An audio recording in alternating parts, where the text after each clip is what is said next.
Cinema की दुनिया में जितने चमकते सितारे हैं, उतनी ही मिस्टीरियस उनकी पर्सनल लाइफ है। इन सितारों में कुछ ऐसे स्टार्स हैं जो अपनी ही जान के दुश्मन बन गए। मतलब या तो उन्होंने खुदकुशी कर ली या फिर उनकी अनटाइमली डेथ एक मिस्ट्री बनकर रह गई। नमस्कार, मैं नैना सिंह और आप देख रहे हैं भारत लोक का स्पेशल शो रहस्य। दरअसल भारत में लोग एंटरटेनमेंट इंडस्ट्री के अंदर की गॉसिप्स में काफी ज्यादा इंटरेस्ट दिखाते हैं और सेलिब्रिटी से कभी ना मिलने के बाद भी लोग अपने फेवरेट सेलिब्रिटी से इमोशनली कनेक्ट हो जाते हैं। कई लोग मूवीज देखकर अपने फेवरेट स्टार्स चुनते हैं या फिर उन्हें किसी शो में देखकर पसंद कर लेते हैं। ऐसे में लोगों के फेवरेट स्टार्स का इस दुनिया को छोड़कर चले जाना फैंस को बड़ा झटका देता है। तो चलिए आज ऐसे ही कुछ स्टार्स की बात करते हैं जिनकी मौत उनके फैंस को गहरा सदमा देकर गई है।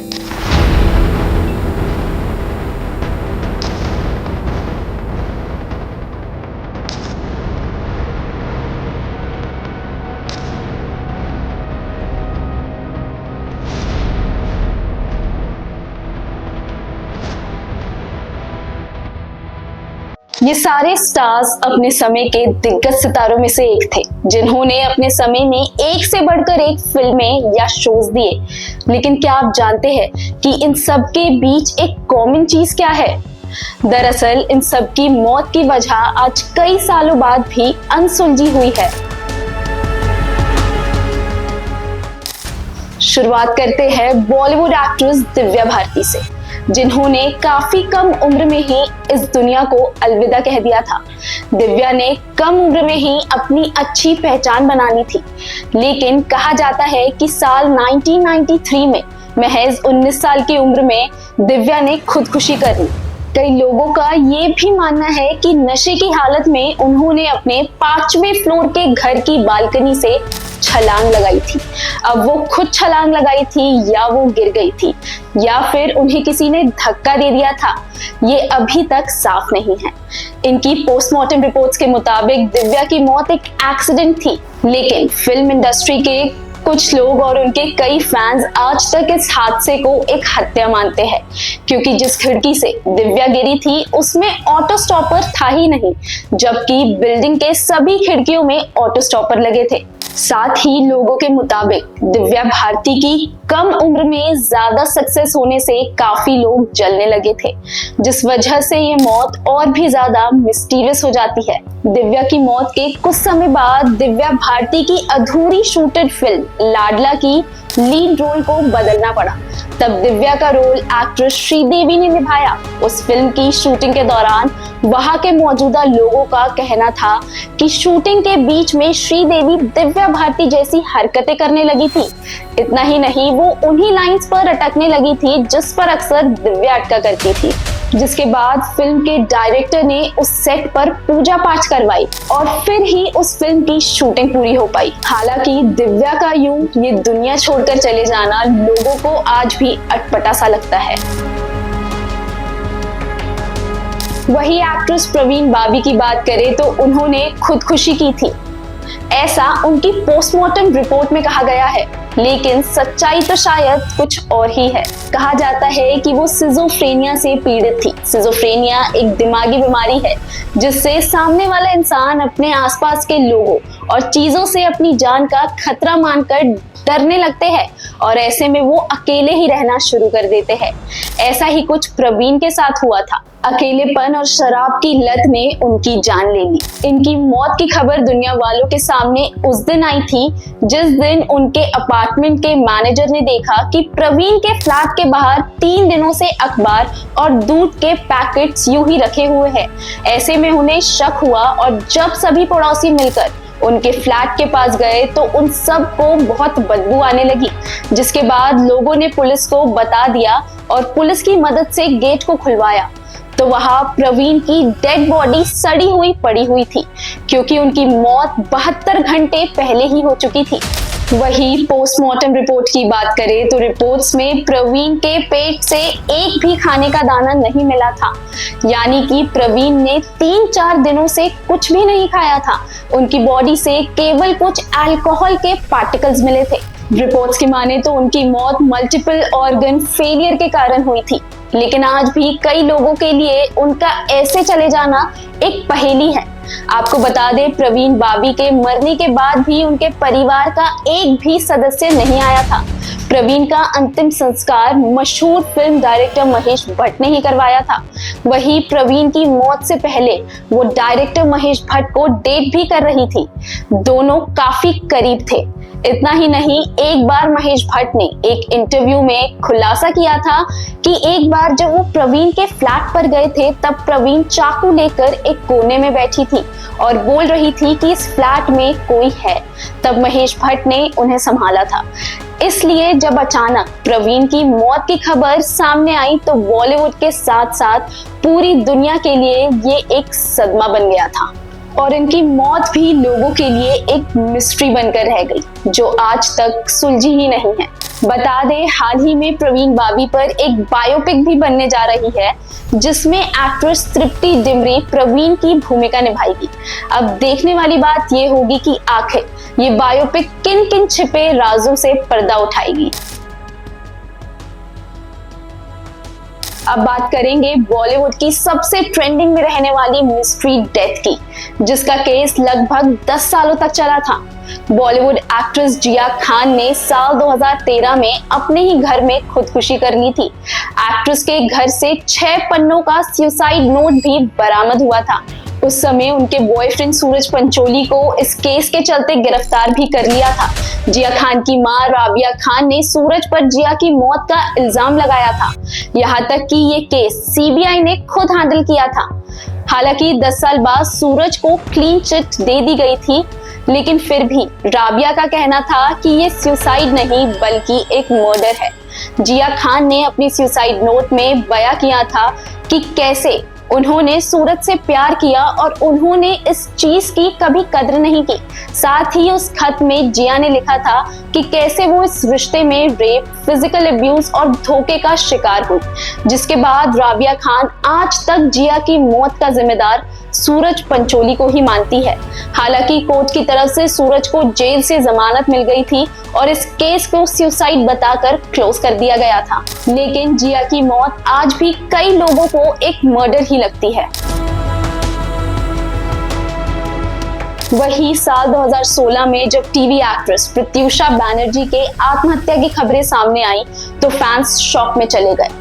दरअसल प्रत्यूषा को सीरियल बालिका वधू में आनंदी के रोल से फेम मिला था, लेकिन एक दिन उन्होंने अपने अपार्टमेंट में आत्महत्या कर ली, जिसके बाद पुलिस ने उनके दोस्तों और उनके को स्टार्स से बातचीत की। पूछताछ के दौरान प्रत्यूषा के को एक्टर ने बताया कि उनके चेहरे पर चोट के निशान थे, तो ये सुसाइड नहीं बल्कि मर्डर है।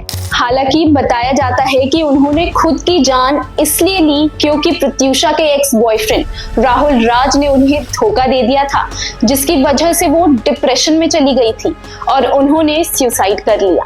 उस वक्त प्रत्यूषा के पेरेंट्स ने भी राहुल पर शक जताया था और उनके खिलाफ केस भी दर्ज करवाया था, जिसके चलते एक पूछताछ भी की गई थी, लेकिन राहुल ने पहले ही एंटीसिपेटरी बेल ले ली थी ताकि उनकी गिरफ्तारी ना हो सके। इतना ही नहीं, राहुल ने कोर्ट में आरोप मुक्ति की अर्जी भी दी थी, जिसे कोर्ट ने खारिज कर दिया था। कोर्ट ने ये साफ कहा था कि राहुल राज सिंह के शारीरिक, इमोशनली और फाइनेंशियली हरासमेंट और एक्सप्लॉयटेशन के चलते एक्ट्रेस डिप्रेशन में चली गई थी। साथ ही कोर्ट ने कहा कि जब एक्ट्रेस का इमोशनल ब्रेकडाउन था तब राहुल ने उनकी मदद नहीं की। तो ये बात साफ है कि राहुल ने ही प्रत्यूषा को सुसाइड करने पर मजबूर किया था। ठीक इस केस के 7 साल बाद राहुल ने एक इंटरव्यू में प्रत्यूषा को लेकर कई खुलासे किए, जिसमें उन्होंने बताया कि उन पर लगे सभी इल्जाम बेबुनियाद है और वो आज तक प्रत्यूषा की मौत को सुसाइड नहीं बल्कि एक एक्सीडेंट बताते हैं। राहुल का कहना था कि प्रत्यूषा अक्सर उन्हें डराने के लिए फांसी वाले वीडियोस बनाती थी, तो उसने उस दिन भी ऐसा ही एक वीडियो बनाया था, जिस वजह से प्रत्यूषा का पैर फिसल गया। इसलिए ये केवल एक एक्सीडेंट है, ना कि सुसाइड। हालांकि प्रत्यूषा की डेड बॉडीज की फोटो जब वायरल हुई तब उनके मुंह पर चोट के कई निशान थे, लेकिन फिर भी इस केस को एक आत्महत्या का मामला करार दिया और केस क्लोज कर दिया गया। लेकिन आज भी लोग इस मौत को एक मिस्ट्री ही मानते हैं। वही श्रीदेवी की बात करें तो श्रीदेवी की मौत 24 फरवरी 2018 को हुई थी, जब वो अपने पति बोनी कपूर के साथ दुबई गई हुई थी। 24 फरवरी को श्रीदेवी ने होटल में चेक इन किया। इसके अगले 48 घंटे तक वो अपने कमरे में अकेली थी। इस बीच वो अपने कमरे से केवल एक बार बाहर निकली थी और फिर सीधा उनके मौत की खबर बाहर आई थी। डॉक्टर्स की माने तो उनकी मौत बाथरूम के बाथटब में डूबने से हुई थी। अब होटल के कमरे के अंदर दो कहानी है। एक कहानी कहती है कि बोनी कपूर पहले होटल पहुंचते हैं, श्रीदेवी से कुछ देर तक बात करते हैं और फिर श्रीदेवी को बाहर डिनर पर ले जाने के लिए तैयार होने को कहते हैं। इस बीच श्रीदेवी जब बाथरूम जाती है तो काफी समय तक बाहर नहीं आती। जब दरवाजे को धक्के से खोला जाता है तो वो बाथटब में बेहोश पड़ी होती है। दूसरी कहानी ये है कि जिस वक्त श्रीदेवी बाथरूम में गई तब बोनी कपूर होटल में थे ही नहीं। श्रीदेवी ने रूम सर्विस को फोन किया और पानी मंगवाया। इसके बाद वो बाथरूम में चली गई। कुछ देर बाद जब होटल का स्टाफ पानी लेकर आया तो काफी बेल बजाने के बाद भी दरवाजा नहीं खोला, तो वो होटल का स्टाफ खुद ही कमरे में आ गया। इसके बाद उसने पाया कि श्रीदेवी बाथटब में बेहोश पड़ी है और फिर उसी इंसान ने पहले होटल और फिर पुलिस को इसकी खबर दी। इस केस के बाद कई लोग कई तरह की बातें करने लगे। कुछ लोग बोलने लगे कि बोनी कपूर ने ही श्रीदेवी को मारा है, तो वही कुछ लोगों का कहना था कि उन्होंने सुसाइड किया है। हालांकि इस केस को एक एक्सीडेंट बताया और इसे क्लोज कर दिया गया। वही साल 2020 में जब पूरी दुनिया अपने अपने घरों में लॉकडाउन के कारण कैद थी, इस बीच एक दिन अचानक हर जगह एक खबर फ्लैश हुई जिसमें लिखा था कि बॉलीवुड एक्टर सुशांत सिंह राजपूत ने आत्महत्या कर ली। ये खबर उनके फैंस, उनके घर वाले और पूरे बॉलीवुड के लिए काफी चौंकाने वाली थी। सुशांत को टीवी सीरियल पवित्र रिश्ता से फेम मिला था, जिसके बाद उन्होंने कई सारी बॉलीवुड की फिल्में की और महज 34 साल की उम्र में उन्होंने इस दुनिया को अलविदा भी कह दिया। मुंबई के बांद्रा में उनका एक फ्लैट था जहां पर सुशांत की लाश उनके कमरे से बरामद हुई थी। केस के शुरुआत में पुलिस ने इसे आत्महत्या करार दिया था, लेकिन ये केस यही नहीं खत्म हुआ। एक्टर के पिता ने इस मामले में मर्डर का केस दर्ज करवाया, जिसके बाद से पूरी दुनिया में हड़कंप मच गया था और सोशल मीडिया पर एक मुहिम शुरू हो गई थी, जिसके बाद इस केस को सीबीआई के हवाले कर दिया था। इसके अलावा बॉलीवुड के कई लोग भी शक के दायरे में आ गए और कई सालों तक उनसे पूछताछ की गई। वहीं जब ये केस सीबीआई के पास पहुंचा तो सीबीआई और एनसीबी ने इस डेथ केस के सहारे बॉलीवुड के ड्रग्स रैकेट से भी पर्दा उठाया। लेकिन हाल ही में रिया को भी इस केस से क्लीन चिट मिल गई है। लेकिन आज भी लोग कहते हैं कि सुशांत की डेड बॉडी की जब तस्वीरें सोशल मीडिया पर वायरल हुई थी, उसमें उनके शरीर पर चोट के निशान साफ दिखाई दे रहे थे। वही सुशांत की बहन का आज भी कहना है कि ये एक मर्डर है, क्योंकि सुशांत ने आज तक अपना कमरा कभी लॉक नहीं किया था। लेकिन उस दिन सुशांत का कमरा लॉक था, जो उनके घर वालों के लिए काफी शॉकिंग था। वहीं जब सुशांत की बॉडी को पोस्टमार्टम के लिए ले जाया गया था, उस दौरान वहां पर डॉक्टर्स के साथ एक केयर टेकर भी मौजूद था, जिसने दावा किया था कि सुशांत की बॉडी को देखकर ये साफ जाहिर था कि ये एक सुसाइड नहीं बल्कि मर्डर है। उनके गले पर जो निशान था वो किसी फांसी का नहीं बल्कि मर्डर की ओर इशारा दे रहा था। हालांकि आज तक उनकी मौत लोगों के लिए एक मिस्ट्री बनकर रह गई है। बॉलीवुड स्टार्स की ये डेथ मिस्ट्री फिल्म इंडस्ट्री और आम लोगों के लिए आज भी शॉकिंग है। इनकी मौत से आज तक पर्दा नहीं उठ पाया है और इन केस को केवल एक आत्महत्या बताकर बंद कर दिया गया। आपको ये एपिसोड कैसा लगा हमें कमेंट बॉक्स में जरूर बताएं। And do not forget to subscribe Bharat लोक।